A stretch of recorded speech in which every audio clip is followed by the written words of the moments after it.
Hi everyone, Aaron here for Zolotech, and the iPhone XR has been out for a little bit over a month. I've been using it on and off throughout that time, and mostly it's a really nice experience.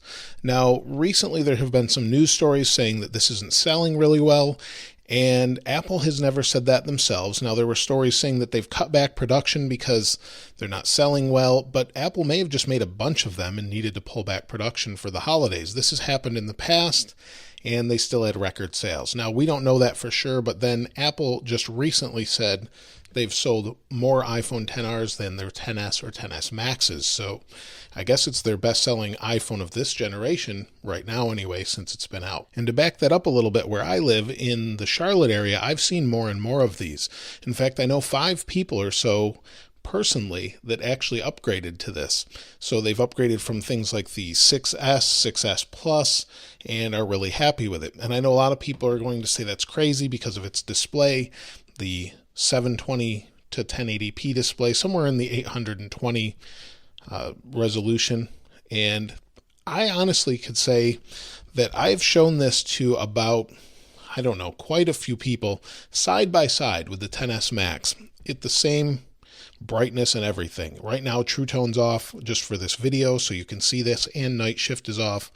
And honestly, there are very few people, in fact, there's only one person that has said that they noticed anything. The bezel's a little bit wider, and it's a little fuzzy on the edge. Other than that, not one person said it looked worse. In fact, this is the best looking LCD on the market right now. It has great viewing angles, it's nice and bright, it looks great overall, and I think a lot of people that say it's fuzzy, they're either looking at something, not sure what they're looking at, but this one that I have is just as sharp as the XS Max. You really can't tell. The pixel per inch density is the same as an iPhone 8, and no one really complained about that screen, and the pixel density is higher than the iPad that's right here.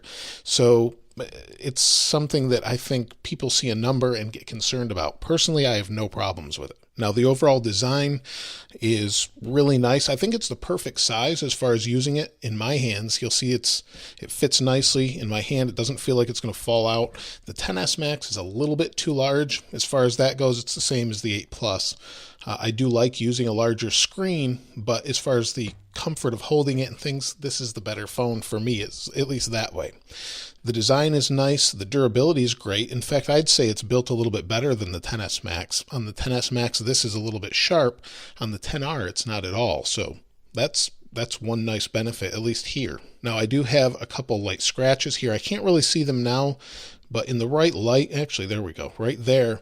In the right light, it's just from setting it down on a table and picking it up. And of course, that could be avoided if I used a case, but I like to durability test them for videos like this, and also I like the feel of it. So I don't drop phones. I've never broken an iPhone screen. Now I might after saying that, but I've never broken one. And I do have a couple light scratches on the display.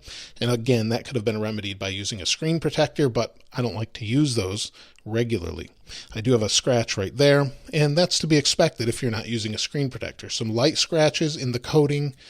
This one I can actually feel, and I get that on multiple phones right there. I don't know why. But again, if you're concerned about that, just put a screen protector on it. You'll avoid all of that. There's no scratches or chipping of the anodization yet or anything like that, or on the edges. Not a single scratch. It's holding up really well. It is aluminum, and it doesn't show scratches like the XS Max does. Even though this is stainless steel, it doesn't scratch as easily on the aluminum so far as this goes, for me anyway. Now, the battery's been pretty good. This is probably the best iPhone in my opinion for battery. It's a toss-up between this and the XS Max in the way I use it. Now, if you do a direct test side by side and just run video and things, usually this won't come in first. But the way I use it, it seems to last easily a day and a half or so if I wasn't charging it at night. So I have left it off the charger just to see what it would do. And it's about a day and a half or so just by the way I use it. Watching some videos on YouTube, checking social media, checking email, maybe listening to some music, taking some photos. It really lasts quite a long time for me. And speaking of photos, the camera in this is really great. It's got the same sensor as the XS and XS Max with a little bit slightly different lens arrangement. And some people say this might be a little bit better because of that lens arrangement. Now, as far as the video is concerned, I would argue that these are the best these, meaning this and the XS and XS Max, are the best video cameras of any camera phone, period. It can do 4K 60p all day long, and basically until you run out of storage. So they're really great that way. Now the speakers on the XR are really great. They're just as good as a XS or XS Max. They're nice wide stereo speakers. It's hard to go back to a phone without stereo speakers once you've had one, and they did a great job on it with this. Now, not having Touch ID might bug some people, but at this point I'm used to Face ID. Either way is fine. It's nice and fast for me, and it has been over the month. I've had no issue with it. And then speed is great. In fact, this might be a little bit faster to use than the XS and XS Max because you're not pushing as many pixels. So that's an advantage with battery as well. Because it's technically a lower resolution, you can make it smoother. It's not using as much power from the graphics processor, and it just works really well. Everything's nice and fast, no issues switching between anything.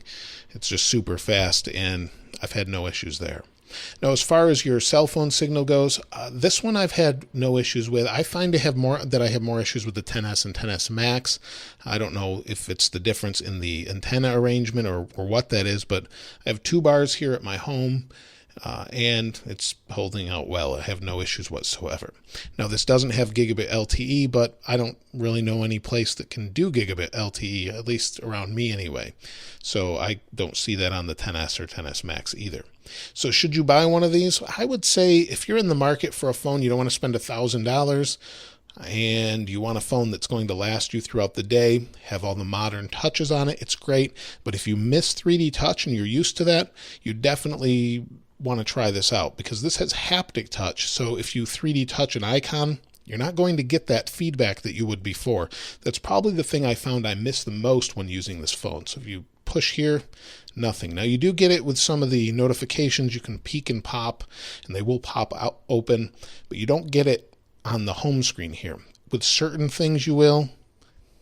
You don't there either, but you can go in here and push on the flashlight and brighten it just like you could on any other 3D touch enabled phone. It's kind of a long press. It's kind of sensing your finger flattening out as you're pushing it, so you get the same feel and you've got that same shake of the phone when you do it, but it's not the same. It's not exactly the same. So if that's a big issue for you, keep that in mind. Otherwise, I have no issue with it whatsoever. So you get it in pretty much everything in here with your display brightness and everything else. So it is there, and it's just not on the icons yet. And that's actually where I used it the most, but it's not a big deal for me. So that's it for this. I've really enjoyed using it over 30 days. And this display, being that it's an LCD, doesn't bother my eyes as much because it doesn't flicker like an OLED. Even though you can't see it with your eyes, this one is flickering all the time, especially below 50% brightness. And as far as this goes, it's less straining on my eyes. That's true for some people. Either way, I've been using this one. I do like using the larger display sometimes, but this one I find I get less eye strain with. Either way, they're both great phones. But let me know what you think about the XR in the comments below. If you haven't subscribed already, please subscribe and like. As always, thanks for watching. This is Aaron. I'll see you next time.